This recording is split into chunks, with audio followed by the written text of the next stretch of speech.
Bossman Show, joined by Central Arkansas Bears head coach Anthony Boone here on the Bossman Show. Coach Boone, how things going on with you guys in Arkansas, man? All things are good. Things are good. You know, it's been crazy here, just like it has been everywhere with everything that's going on with the virus outbreak. But we're making do as best we can, and things are going well. Yeah, Coach, let's go a little bit deeper in that. How has it been for us having to have Zoom meetings and FaceTime calls and not be able to touch your players and get your hands on them and kind of see them and face to face? So how has that been the last three months, head on 4 months of having to kind of just be remote and do things via Zoom and FaceTime? It has been very different. It's a little bit frustrating, especially at first, since I just recently got the job back in the spring, and the first thing that happens is everybody has to go home because of the virus, and not getting to do some things with the guys to establish how we want the program to go has been a little frustrating. But at the same time, college is a time for our young men to start stepping up and taking more responsibility and learning to grow and mature, and this is what we've been preaching to them since they've had to go home because of the pandemic, and they've handled it well so far. They've done well in the classroom. Our strength coach has done a good job with providing things they can do when they don't have access to weight rooms and things, and they've asked for us for guidance on what they can do with basketball when they have limited resources, and they've done a good job of handling all that. It's frustrating having to only Zoom with them and not see them in person and not get to do workouts with them. But we make the most of it, and our guys are handling it well. And, Coach, what did it mean to you for the administration of the school to remove the interim tag off your title and make you the full-time head coach? I know that's always a rough thing when you're the interim guy, trying to prove yourself, and then finally they said, hey, Coach Boone, you're our guy going forward. So how did that make you feel when the administration said, hey, you're the man we want to lead this program going forward? Well, first off, I was very relieved. It was a difficult situation to be in. And talking to other coaches who've been in that situation, they've all said that it's extremely difficult. But I've got a great group of guys, and my AD, Dr. Teague, was incredible, and all of his staff. They were incredible in providing support during that time, during the interim part of the season.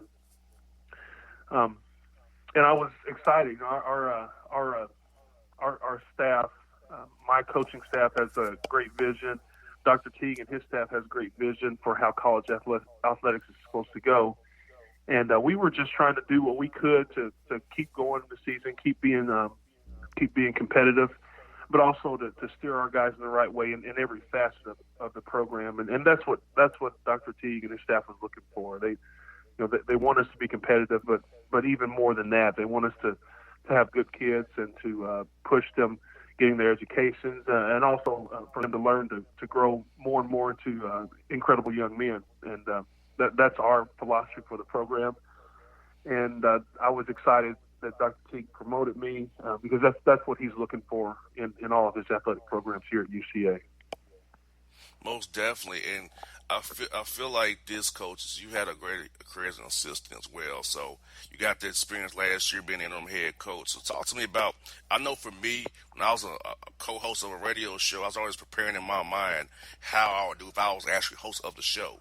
So how did you over the years prepare yourself to become a head coach and kind of figuring out things like ATOs or looking at different things like that to kind of how I do this versus how my boss is doing it. So how did you kind of prepare yourself over the years to become a head coach now? Well, that was just it. Just looking at certain situations, maybe going back in film and looking at things we may have been able to do a little different, trying some things in practice. I've been fortunate that I've worked with coaches that have allowed me to do some things to get some experience with that. Russ Pennell was the coach here before, and I worked with him for 10 years, and throughout the years, he allowed me some opportunities, even in game situations, to say, "Hey, let's do this," or to draw up things for the guys. And before working with Russ, I worked with Sylvester Anderson at Jackson State, and he gave me a lot of opportunities to do that. So I've been very fortunate to work with guys who've been great at wanting to help help younger coaches to get prepared to be head coaches. And that's just it. Just being intentional about wanting to make plans for what I do as a head coach has been the key. I know you kind of mentioned in our first question about how the virus kind of stopped you, how you want to build your program and your culture. So I know it's kind of stymied that because you had the guys right there in front of you. But what would you call in the ideal UCA Bear? Because I know you want to build a culture and a program that's long lasting with a solid foundation. So what would you say was ideal for you, UCA Bear, and what does that entail? Well, just like every basketball coach, we want someone who's a good basketball player. That's the first thing we look for. After that, we look for character. We look for how they interact with their teammates, with their coaches. If they have some leadership qualities, we need someone at our school that has a pretty good academic background. Our school is a really good school. We've got some really great academic programs here. Our college of education is great. Our business school, our PT school, and we just started up an engineering program that's really good too. So that's a part of it. The biggest thing I would say, besides having talent and having great character, is just being willing to work and be tough. And we have a wide variety of guys as far as their personalities go, but they all are all in for what we want to do to make our program successful. And it's in every facet. It's not just basketball. If a guy is only interested in basketball, not anything else, he's probably not going to fit in very well with our program. So they've got to be willing to be a complete person. Most definitely. And coach, what all is going on in the world today? How have you addressed that with your team? Because I know this is like a pivotal moment in our time where things that you and I deal with every day are kind of being put on the forefront, right? And it's in the mainstream media now. So how have you addressed that with your team, and how are they going to go for kind of get those young men to understand, really how things are and how we can be effective change, how we can help make a change going forward from 2020 and beyond? Well, with everything that's going on in our country and actually, I guess, around the world too, we've addressed that with our guys. We've talked to them. The first thing I did was I told our guys, I said, if there are things that are going on our campus, which we have a great, Conway, Arkansas is a great town. UCA has a great campus, and there are a lot of really, really good people here. But I said, there are things going on that you think aren't right. Please don't have any fear in approaching me and saying, "Hey, coach, this is going on. I think this is happening because people are discriminating against me." Or that's the first thing, and we have to continue to build that trust with our guys. Now, like I said, UCA is a great place, so there aren't very many issues with that, but there are some, just like there are everywhere. And actually, Dr. Teague formed a social justice advisory committee that he asked me to be a part of, and a couple of our players. And I heard some of the stories from a couple other student athletes on campus on what they've gone through on campus. And I was, I can't say I was totally shocked because, like I said, that happens everywhere. But the first thing I wanted to do was address our guys and say, if there's anything going on, please don't fear any repercussion. There won't be any negative consequences from you reporting that. And the next thing is we're going to march forward, and we're going to show people that, it doesn't matter what color you are. It doesn't matter what shade of skin you have, how much melanin is in your skin. We can all be great people, and we can be great ambassadors and great representatives of our school, of our town, of our race, of our families, of everything. So we're going to do that. We're going to be the best representatives we can be. We're going to continue in what we've done as far as our standards go with our program. And we're going to show people that we can be all together. And our African American student athletes are fully on board. Our guys that are of mixed heritage and our Caucasian guys. Everybody's on board. Everybody is wanting to help make the climate change to be better for everyone. So our guys are all on board on that. I know personally for you, Coach, playing at Ole Miss, coaching Jackson State, you had to be very happy to see the Mississippi is taking the Confederate flag out of their state flag now. I know it has to make you happy having played in that state and coached in that state. Certainly, that was exciting news, and that was something that was talked about when I played at Ole Miss back. It doesn't seem like it was that long ago, but I guess it was quite a while ago now. And when I was coaching at Jackson State, it seemed like every few years somebody would make a push to try to get the flag changed, and there were just not enough people in the state to support that. But I hate that what's going on lately, that it's taken that for people to finally take that seriously. But that is one of the positives that has come out of what's going on. The state of Mississippi and the leadership there has decided, it's past time to change this negative symbol that doesn't represent everyone. It only represents a small group of people in the state. And I was excited about that. I'm very excited about that. Most definitely. And, you've also coached in the OVC. I went to Tennessee State, so I'm very familiar with Murray State and playing going to HBCU school, and you coached at one. So let's talk about that coaching at HBCU experience, and also how was it to play in Gentry Center when you played Tennessee State down there in Nashville? Well, it was playing at Tennessee State when I was at Murray State. That was my first experience of being on an HBCU campus for an athletic event, and they were pretty live there. It was exciting. It was always a fun game to go to when we were at Murray State to play there. And then coaching at Jackson State, there were some great people there, and I enjoyed my time at Jackson State as much as I've enjoyed anywhere. And that some of the HBCUs have limited funds, and Jackson State certainly wasn't different as far as that goes. But there were great people, great times. I coached there for 6 years with Sylvester Anderson, and I wouldn't want to make my path in coaching any different. I really loved coaching at Jackson State. Great fans there. People were very loyal. They were very supportive of the program. And just like how we feel about our program here and our philosophy here, it was the same there. They cared about the complete student athlete. It wasn't just basketball or just football or just whatever sport it was. They were interested in us as shaping and molding great young men. And I really loved my time there. And Coach, let's talk about your schedule coming up this year next year. I know that in the Southland Conference you have to play some guarantee games. You have to, raise money for the university.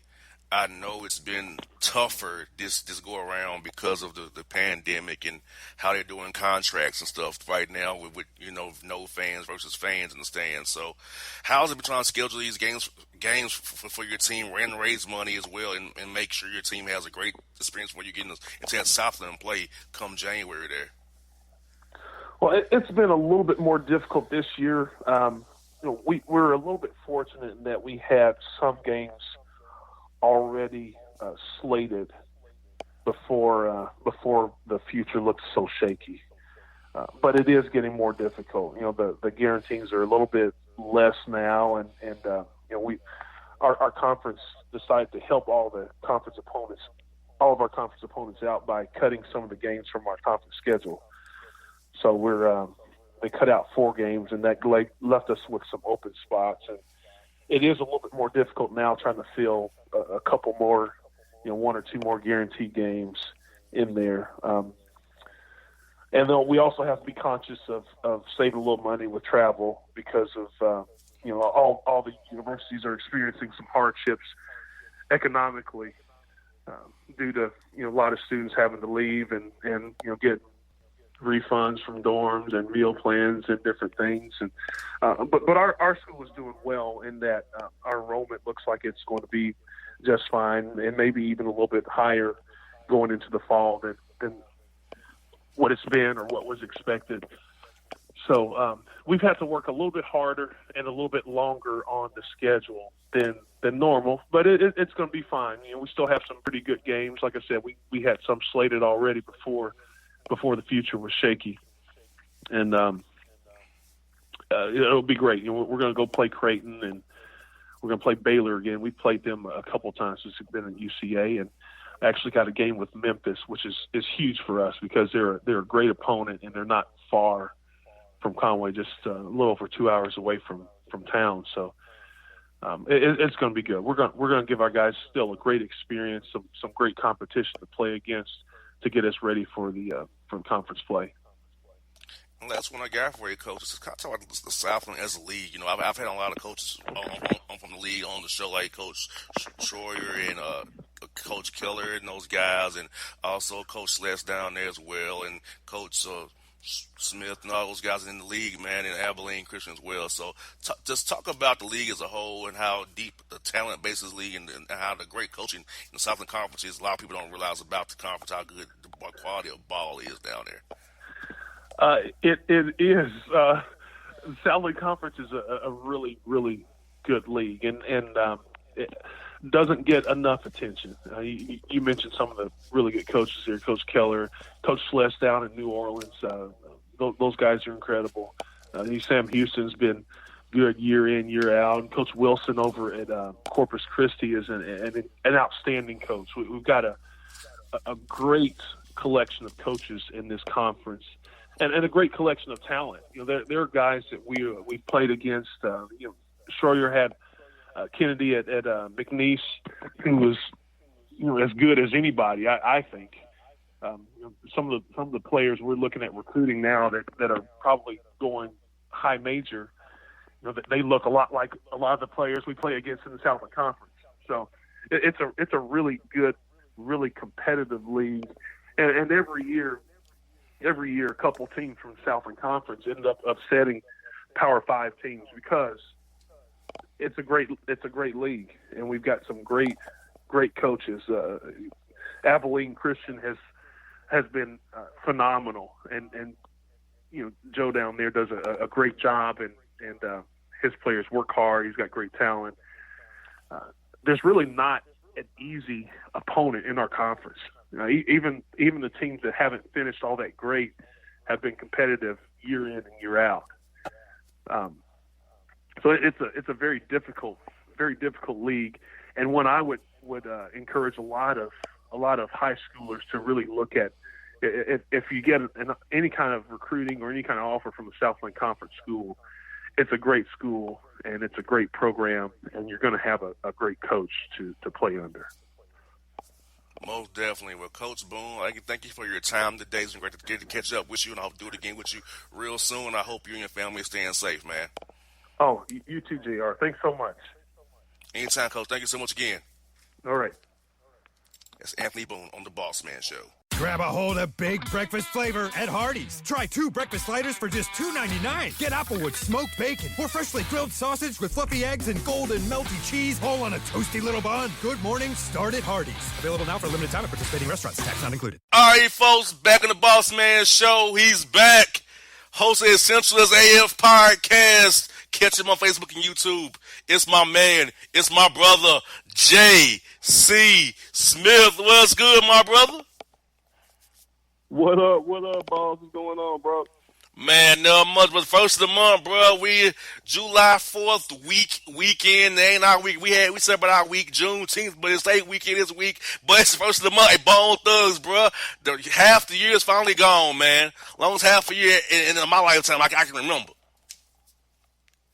I'm telling you, man, this has been the longest year on record, man, as far as the first 6 months, and then everything that's happened in 2020, man. You just wonder what else is in store for us, man. But I hope all the work is behind us now, man. But you just never know with this year. Yeah, and cases are rising all over the South and in the West, and kind of what we talk about to start off our first topic is the NBA restart, because so many guys tested positive with COVID-19. Guys are opting out of going to Orlando in the bubble setting, and Florida's cases are rising daily, and the Disney staff will be outside of the bubble, coming in every day to do like food and hospitality. So, bro, are you confident about the NBA restart and they'll see it through fruition from the 31st until October 12th or 13th of the NBA Finals Game 7?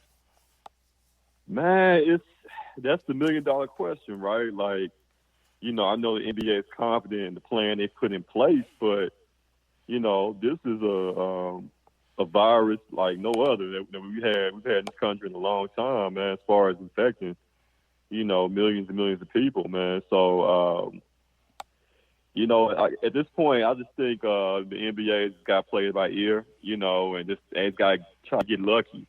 Because there's going to be some players that are going to test positive even while they're down there. So you just got to hope that it's not like a widespread thing to where, a whole roster, a whole team is wiped out, from testing positive for corona.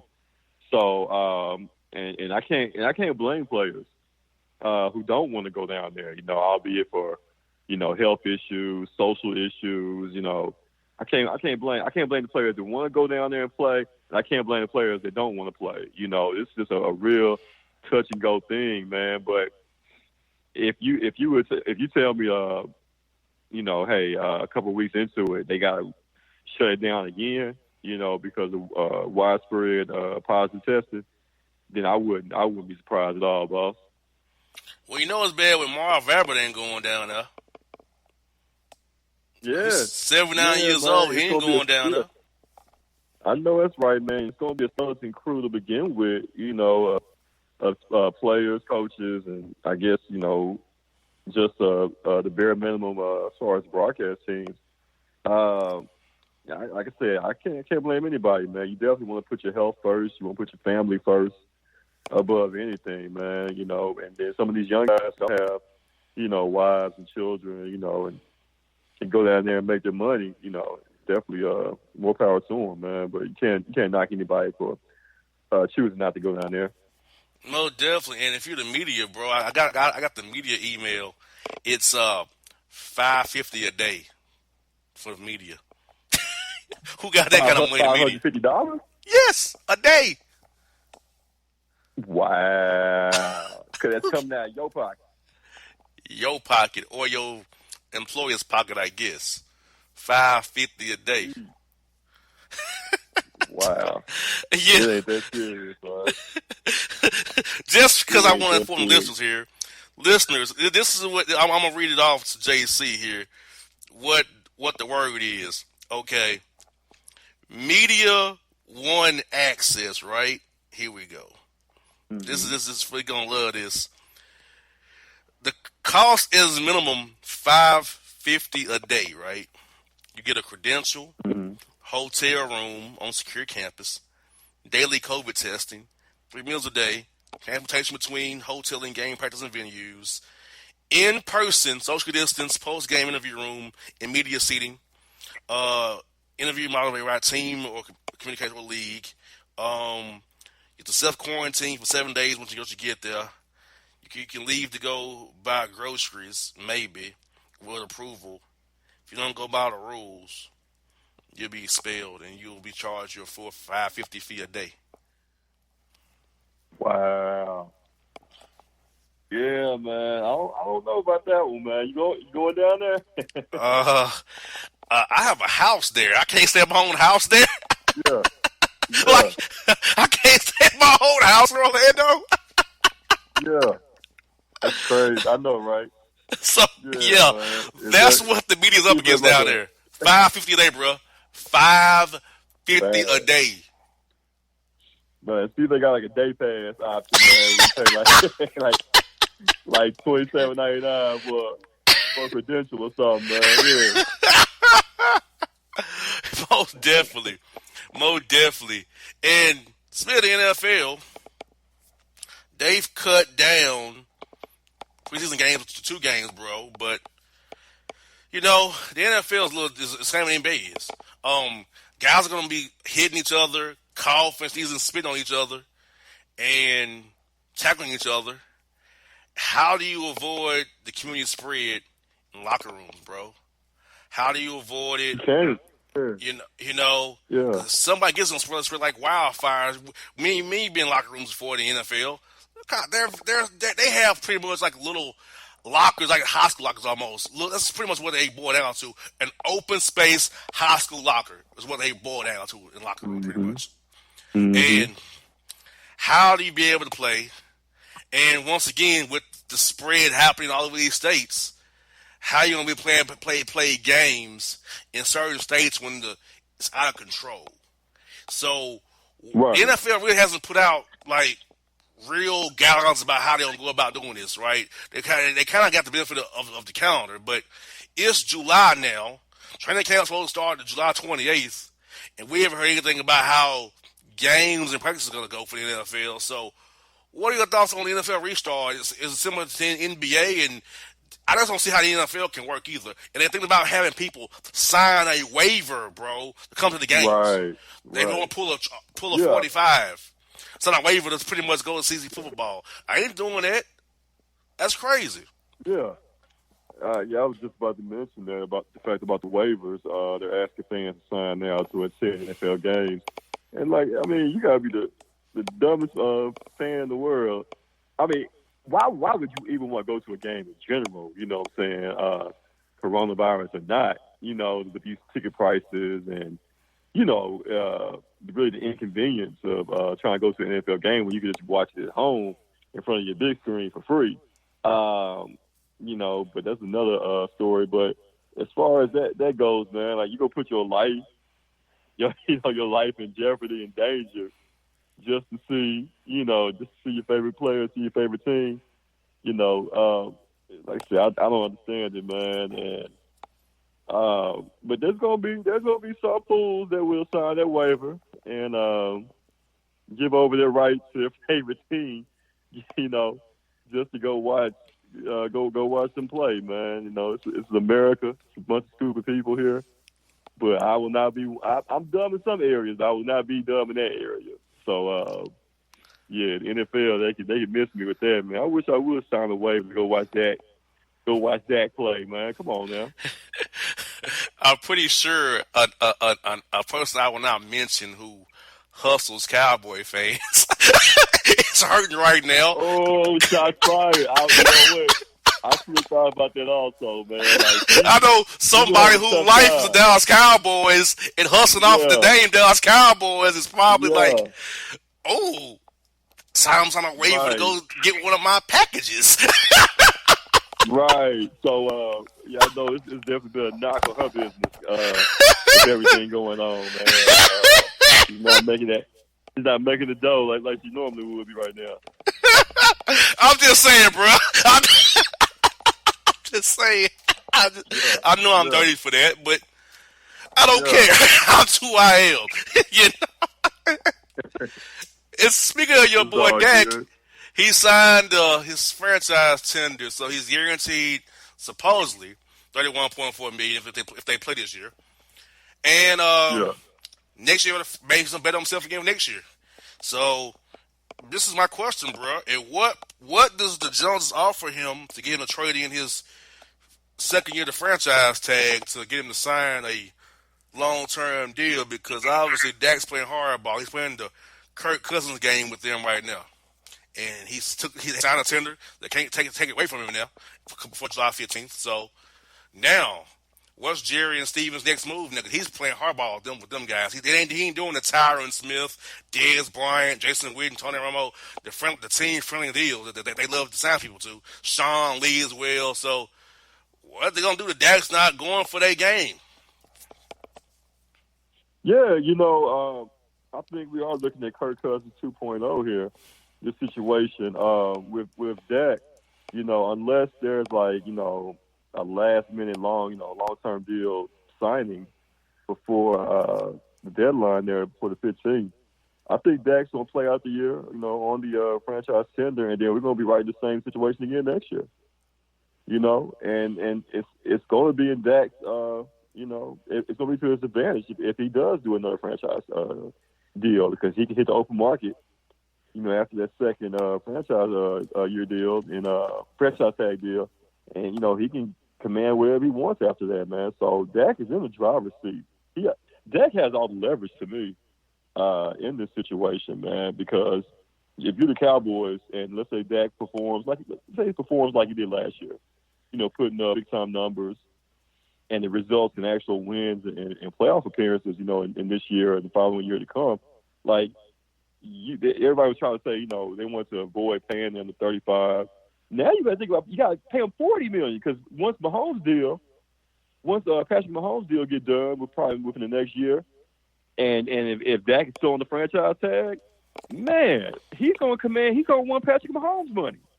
Mm-hmm. Fair or not fair, he's not the same caliber quarterback, but because Mahomes is going to set the market, because Deshaun Watson, is going to set the market, because Lamar Jackson is going to set the market. So you're going to be looking at paying Dak if you're going to keep him as a Cowboy on a long-term deal. You're going to be looking at paying him about $38, $40 million a year, man. It's all because the market is going to dictate that once Mahomes and those other guys, raise the bar and set the new market price for quarterbacks. And Cam Newton, speaking of that, he signed for the veterans minimum with the Patriots to compete with Jarrett Stidham and Brian Hoyer to be a starter in New England. Let's just be real about it. He'll be a starting quarterback come week one, most likely. It's Cam Newton. Mm-hmm. How do you see the marriage of Cam Newton and Bill Belichick? And do you think the Jaguars would be angry that they chose Gardner Minshew over Cam Newton? But would he even go there? But I guess playing for Bill Belichick appealed to him because maybe rehabilitate himself for 1 year, right? And go off and get a big deal elsewhere. Maybe that's the game plan Cam Newton's playing there with the Patriots. He'll take this little money and get on the roster now. I can be a starter here easily with over Stidham and Hoyer. Show what I can do. Get back out in the market in 2021 when things get back to normal, hopefully. Yeah, exactly. If everything wasn't going on with Corona, Cam would have had, a handful of teams that he could have gone to. But being the fact that, Cam's coming off the injury and teams couldn't really, get him in for a workout to, and really, give him a physical and see exactly where he's at, as far as, a physical level there. But I think it's going to work out in Cam's favor when it's all said and done, man. To go to the Patriots on a veterans minimum deal, of course he's going to be a starter over Jarrett Stidham. There was no way in hell that Belichick was going to go into the season with Jarrett Stidham as a starting quarterback.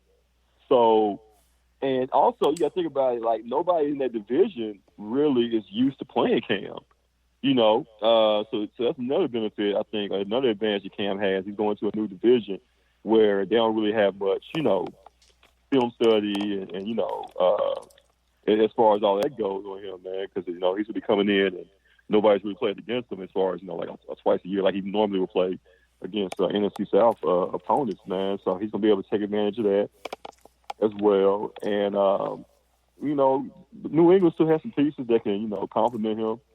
And I think Cam can do well, man. I really do. I really think he's going to be able to flourish up there in New England, man. And it's just, my thing is, if Cam doesn't get off to a great start, we know how Boston is as far as the fans there. Will they turn on him? Are they gonna give him a fair shot to to really win them over and have success up there? Because I can see that also going the other way if they get off to a slow start and then the Boo Birds are coming and Cam's already a very sensitive guy, man. So it's gonna be I think one of the most compelling, other than Tom Brady, in Tampa. This Cam situation is gonna be one of the other more compelling storylines in the NFL coming up this year, if we even have an NFL this year. Exactly. So now we have Cam signed. Now we got to go back to the man, Colin Kaepernick. Somebody in the NFL is trying to kick the can on this Kaepernick. They hoping it just dies out. Hoping it goes away. Because they say they're trying to talk to friends and associates of Colin Kaepernick about whether he wants to play or not. How about ask the man's agents or him himself? What you mean, ask his friends and associates? Kaepernick's people like, who are these people you're talking to? Like, sorry, they're trying to justify not signing him again. That's a bridge too far for them to actually bring him back to the NFL. They can't go that far. Right. Like, you thought they're just playing a game, hoping that to run the clock out. Hopefully, hey, the story goes away again. Yeah, and I'm not sure of the details, in that lawsuit that Cam had against the NFL. I'm not sure of the details as far as the money and everything that was paid to him. Cam could be in a situation. I said Cam. I'm sorry, Colin. He could be in a situation where they may have paid him, so much money, and there could be a clause in there that he doesn't come back to the league. You know what I'm saying? It could be a number of things, man. And I'm not even sure if Colin even wants to come back at this point. You know what I'm saying? Like, maybe that first year or two, yeah. But now, man, like, I think Colin can do so much good, outside of football. He's already been looked at. He's already being looked at as a hero. As a Muhammad Ali type figure. Because at first, everybody was, it was kind of split on Colin. But now, he was on the right side of history. We knew he was on the right side of history all along. But the masses now are seeing that he's on the right side of history. He was right, they were wrong, and I think he could do so much, so much good outside of football where he doesn't have to play. His impact has already been felt, and it's going to be felt for generations to come. And he's going to be an example of a guy that sacrificed everything for the greater good, for the greater cause, man. So, would I like to see him play in the NFL again? Yeah, sure, but if he doesn't play in the league again, man, like I said, I think his impact has already been made, man, and he's going to have even greater things to accomplish, to do outside football in the years to come. And a story close right there down there in Memphis. Mississippi is bordered by Memphis, South Haven, right down the road from you, and Hernando, and all those different counties down there, right there by the city of Memphis. The Mississippi State flag was removed after Colin Hill. Mississippi State said, "I'm not going to be playing on this flag anymore." And then other players say, "I'm going to transfer from Ole Miss," and then all the coaches converged on Jackson and at state capitol in Mississippi and got that done. And now the flag is yesterday. The governor signed the flag will come down from Mississippi. So, what are your thoughts on Mississippi finally letting go the Confederate flag out of their state flag, and how the power that young black athletes had in that state to say, "I ain't playing no more, I'm transferring out of the state," got them to move. Players have power. They use the power they have. Absolutely, man. Funny how fast that happened. This is something that has been debated and talked about for years and years. As far as the state legislature in Mississippi, and they even voted on it about 20 years ago. In regards to should they take the flag down or remodel the flag. So that's how fast change can come. That's how much power that we have. As far as the people, as far as the young athletes that go to these schools, they can demand change, and these schools have no other choice but to oblige to whatever the requests are, because we make up a majority, great majority of the team anyway. There is no team, without us, basically. So, kudos to Colin Hill. I think another guy's going to go down. Maybe not, in the grand scheme of things, as far as the national appeal, like Colin Kaepernick. But, he's, going to be looked at as like a Colin Kaepernick type figure in Mississippi, for years to come, and regardless of whatever, happens with his career going forward. But, yeah, man, like I said, it should have been done years ago. But I guess no time like the present, and just say, if you're a Mississippian, man, a good-hearted, good person that's from Mississippi, like, you should be ashamed anyway to be the only state in the United States, man, to have, a Confederate emblem at this point, on your flag. So, it's been a long time coming, man, but. Yeah, Mississippi, that should have happened ages ago. And last story you got, bros, is the Atlanta Hawks have made their deal with the Georgia Election Commission to make the arena the biggest voting site in Fulton County. They'll be turning the arena into a voting site, and now others like Milwaukee, Houston, and other teams are trying to look at getting their arenas to be voting sites as well. So what are your thoughts on the NBA teams taking the initiative to help voter suppression be stopped by making the arena a polling place on election days for The primaries come up in August and in November as well for the big election. Man, I'm with it, man. As long as social distancing guidelines are in place and everybody's being safe, I'm all for it, man. I know LeBron has started his big, voting initiative, man. So I'm here for it, man. Kudos to the NBA. It seems like the NBA is always, ahead of the curve, man, ahead of the game when it comes to these type of things, man. So I'm all for it. So, bro, before you go, man, tell people that you got coming up on the Essentials AF podcast this week, my brother. Oh, man, coming up on the show this week, man, we're going to still talk about everything going on in the world, man, from crazy-ass Trump to Corona, everything, man. And then, Jada Pinkett Smith and August Alsina, they gave us an unexpected juicy tidbit of storylines that we can play with on the show, man. We're gonna talk about that. Also, talk about Dr. Dre and his wife, man. He got split that bag with her with his divorce coming up. So we're gonna talk about that as well, man. Because I don't think she was with him shooting in the gym, or she may have been. I don't know. We're gonna talk about that, man. Coming up on the Central AF podcast show, man, this Sunday. No doubt with folks. That's my man, J.C. Smith, J.C. Sports Report. Bro, stay safe, man. I'll talk to you next week, my brother. I hope to see you soon, man. I know that the world's changing. Hope to see you soon. Hope I have a reason to come to Memphis sometime in the future, my brother. Hope I can come there sometime in the future. Man, I hear you, boss. Now, you stay safe too, bro. All right, bro. Hold it down, man. All right, now. Sally Beauty's new all-in-one hair color kits make it easy to color your hair at home. Get everything you need to color for beautifully radiant results. Loved by professionals, open to everyone. Sally Beauty. I was been on the Bossman show. Time for a visit for our man, J.C. Smith, host of the Essentials AF podcast over there in Memphis, Tennessee. My man, J.C. What's up, bro? Boss, what's happening, my guy? What's going on with you?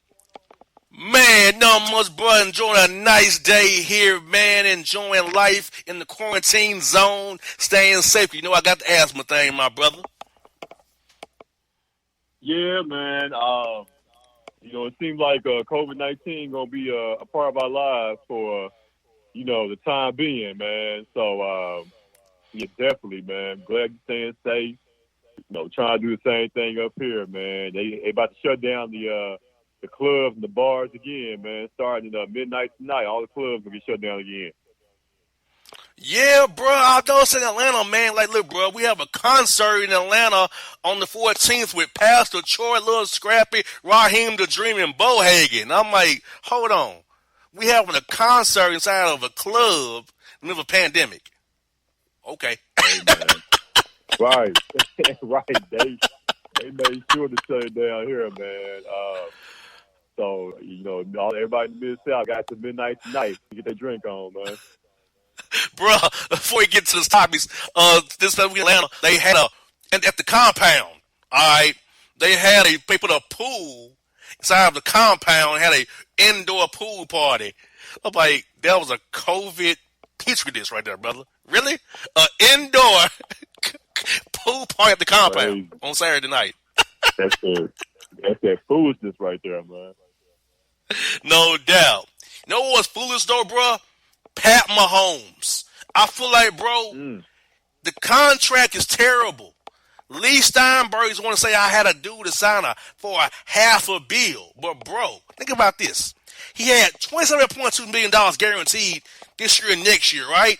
Then you trade that in for a one-year guarantee of $6 million.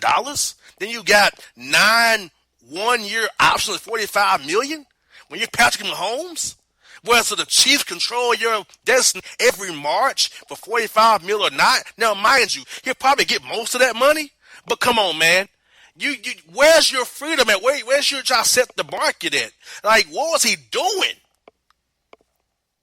Man, I mean, when somebody throws numbers like $400 million, $450 million, or $503 million, as the total of the deal, that's all you need to hear sometimes, man. But and with anybody's contract in the NFL, the total money is not of course, not the guaranteed money that they're going to end up, walking home or going home with.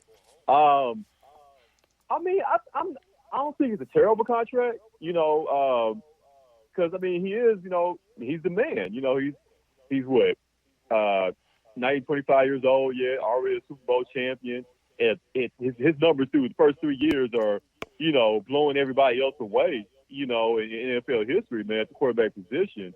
And, I mean, he was going to command, top dollar anyway, so why not go ahead and get a deal like that done now? Now what's going to be interesting, though, boss, is how does his deal dictate what happens with Dak, what happens with Deshaun Watson in the future, man? I think it hurts and it helps Dak to the degree that it hurts maybe because as far as the years that they just signed Patrick to, sign that 10-year deal. Now the Cowboys, who like signing players to team-friendly 5-year deals that we all know, they can go to Dak and be like, look, hey, Patrick, the best quarterback in the league in the world, number one player in the league, just signed a 10-year deal, and you're haggling with us over a 5-year deal? You know what I'm saying? Like, I think that's going to hurt Dak in the long run. Dak is steadfast on wanting just a 4-year deal. Now, but Dak can also go back to them and be like, look, if Patrick is getting, $45 million, you know what I'm saying, once that contract takes effect, a year, Dak can say, hey, I know we were talking 35, but, can I get 40? You know what I'm saying? Mm-hmm. Can I get $40 million a year now? And with the TV money and everything that they're hoping that's going to come in the future, is going to, raise the salary cap up and raise the value of these teams up. Dak, I think Dak is not crazy, if he goes back and say, okay, I'll do 5, but I want $40 million a year. And I think that's what's going to end up happening. Well, Deshaun Watson said he still wants a 3-year deal. He said he wants to get to the market again. Lamar Jackson wants to get to the market again. And also, you got those two young guys next to Lamar Jackson and Deshaun Watson said they want to do short deals. They don't want to be like a Mahomes, because throughout league circles they're saying, like, what was he thinking? Because he had the leverage here. Like, right. He acted like he didn't have any leverage. Right. Like, 9 1-year options, because 3 is a guarantee. Look, bro, Ryan Tannehill of the Titans has more guaranteed money in his contract than Mahomes do. Man, Tannehill has more guaranteed money than Mahomes. Yeah. I didn't know that. You break That's a 4-year deal. That one, man. Yeah. See, Mahomes' money isn't really guaranteed. He's guaranteed 3 years, 20, 21, 22. But then it becomes 9 1-year options with the Chiefs at $45 million, because at every March they got to decide whether to keep him or not in March. So it's at that trigger date. So it's really 3 years and $63 million, but then the rest of it is 9 1-year options with incentives each year of $2.5 million, which makes it $500 to $3 million. So it's a lot of that money is funny money, not even real money. Mm-hmm. So in real money, Ryan Tannehill getting more than Mahomes and us over a 4-year deal. Man, when you break it down like that, yeah. But like I said, barring any type of serious injury, even though he had the kneecap issue that, thank God was nothing serious at all, barring any serious injury in the future, I can see Mahomes, maybe collecting 200 mil guaranteed out of that contract that they're going to give him, man. Maybe about 250 million, when it's all said and done, man. Which is still, hands down, going to make him the highest paid NFL player by far. Most definitely. And staying in the NFL, bro, the Redskins are probably going to change their name again. Change their name because Dan Snyder is getting heat from FedEx, Fred Smith right there in Memphis. Other minority owners, the NFL, the Indian tribes are saying we want this name changed. Ron Rivera is saying it, so the Nike took their stuff off the website. So, hey, the Washington franchise is going to have to change their name, bro. And Dan Snyder, who said, I would never change his name, now has changed the name of his team now.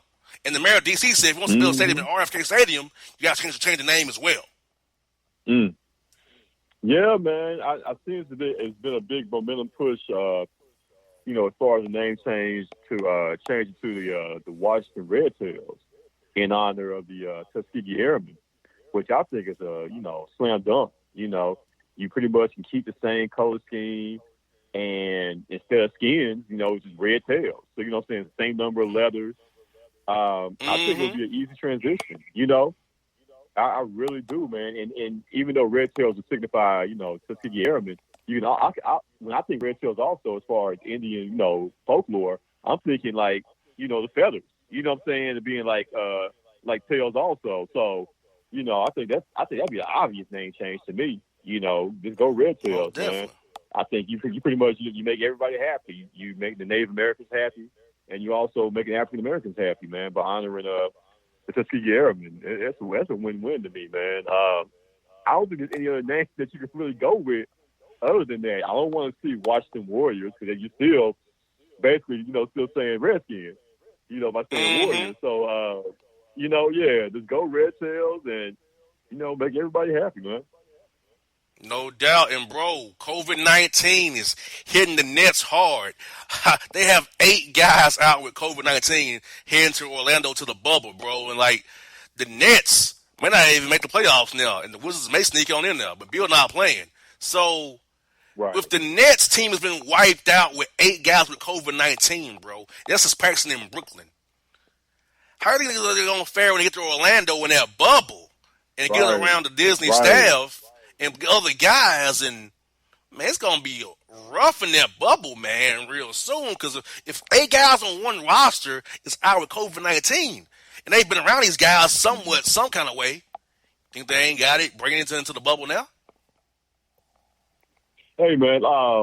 Hey, Brooklyn, they called me. They called me the other day. They asked me if I could give them like 10 minutes, man, down in Orlando, man. Like they need some help, bro. Everybody's dropping out. Everybody's catching a case of corona down there, man. So it's tough. They got a couple of replacement guys, a couple of guys with Memphis ties, man. You got Chris Chioza, went to high school here. He's playing on that team that's going to Orlando. They picked up Jeremiah Martin, former University of Memphis Tiger. He's going to be on that squad as well, man. So a couple of guys with Memphis ties on the team. That's like I said, it's tough, man. And if you're a team like Brooklyn, you're a team like the Wizards. If you're one of those players, you really have to reconsider your options because you're not going to win. You're not going to win a championship. And if you do make the playoffs, you're not going to go far anyway. So what's the point? And I don't think I would go, honestly. If I'm a young guy, no family, you know what I'm saying, nothing to lose, in that respect, okay, all right, I'll go down there just for the hell of it, for the experience. But if I'm a veteran, have a family, and I know my team doesn't really have a chance, I'm not going down there for a few weeks, a month, you know what I'm saying, away from my family, or risk catching it and then bringing it back to my family. Like, yeah, I don't know if I would go if I was a veteran, man. And also, Rudy Gobert, the first guy that came out with they're going to put the social justice messages on the jerseys now. Rudy Gobert, the first guy that came out with what he's going to put on his jersey. What are your thoughts on the options that they gave him? But I feel like they could have done more, like defund the police, stuff like that. But they wouldn't have put that on the jersey or put their names on the jerseys. So what are your thoughts on the NBA letting them actually put names on the back of the jerseys for social justice messages? But I feel like once again they're giving them crumbs. Like that's just throwing us Right. crumbs right now. Let's do some real substantive change. Like, come on. You're throwing crumbs right now. Throwing money as a write-off. Oh, we let you do this on the court. Absolutely. Yeah. Let's make real Right. change. I need your voice and your vote. Not throwing money or throwing crumbs at me. Exactly. What did Rudy? What's Rudy gonna put on his jersey? Let me pull it up here real fast. Here we live on the radio, people. Pull it real fast. Rudy Gobert. Let's see. Rudy Gobert. Here we go. Rudy Gobert. Equality is his. Okay. Okay. McCollum. Yeah. Education reform. Bazemore. Education reform.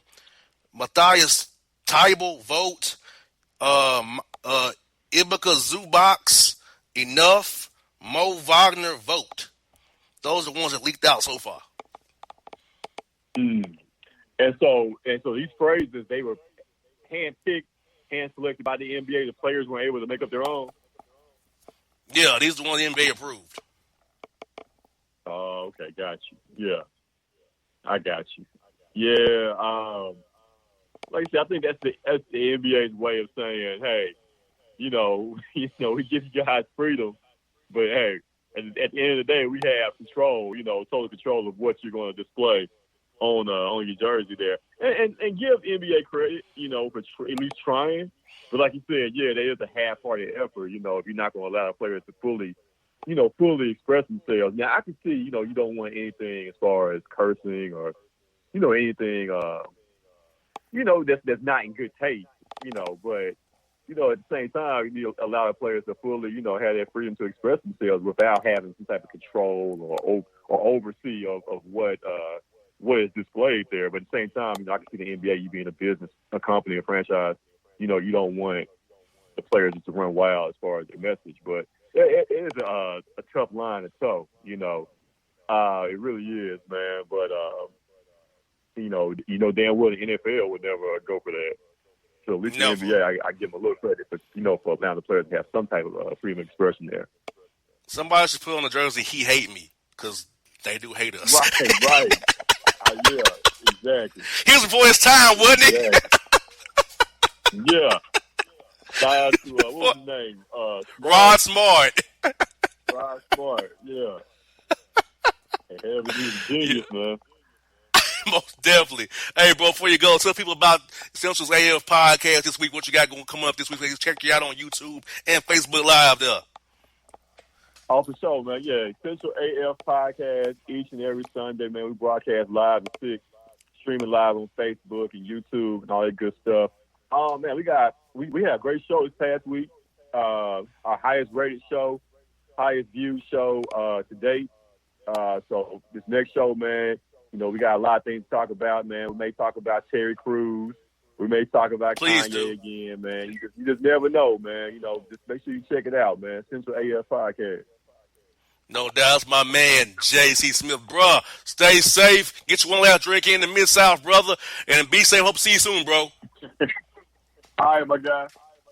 No doubt. Here's J.C. Smith on the Bossman Show. My heart skipping the beat. You're not close enough, so that space between you and me, let's lose it. The way you're dancing, swaying to the music, girl, that body and how you move it. Every time you cross my mind, girl, I lose it. Alexa, play the Country Heat playlist. Okay. I don't think you know what you're doing to me. You got With Amazon Music, a voice is all you need. Get tens of millions of songs. Download the Amazon Music app today. It's maybe the night that my dreams might let me know. All the stars are closer. All the stars are closer. Tell me what you gonna do to me. Confrontation ain't nothing new to me. You could bring a bullet, bring a sword, bring a morgue, but you can't bring the truth to me. Alexa, play Kendrick Lamar and SZA. Okay. Maybe the night that my dreams might let me know. All the stars are closer. With Amazon Music, a voice is all you need. Get tens of millions of songs. Download the Amazon Music app today. till the tears run down from my eyes. Lord, somebody, ooh, somebody, can anybody find me? Somebody to love. Alexa, play hits from Queen. Okay. Somebody to love. Somebody. With Amazon Music, a voice is all you need. Get tens of millions of songs. Download the Amazon Music app today.